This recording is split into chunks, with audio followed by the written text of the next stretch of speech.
Pag-isipan mo to, sa panahon ngayon, sobrang dami na ng high-tech na kagamitan. Smartphone, smart TV, smartwatch, at kung ano-ano pa. Kung meron kang gustong malaman, isang tanong mo lang kay Gemini o kay ChatGPT, may sagot ka na agad sa loob lang ng ilang segundo. Di na kailangan na mag-research ng kaitagal.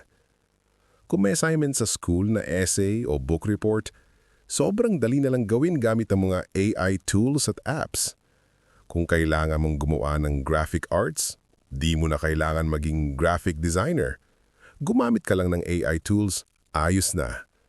May mga gamit na din na fully automated.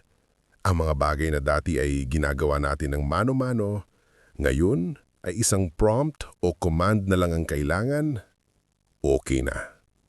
Pero napansin mo ba, habang nagiging high-tech ang mga bagay-bagay, habang dumarami ang smart devices, ang mga tao naman ay nagiging bobo at humihina ang utak. Masyado na kasi tayong dependent sa mga smart devices. Dati yung mga simple calculations, kayang-kaya natin i-compute mentally. Ngayon, kahit simple additions lang, bunot agad ng phone.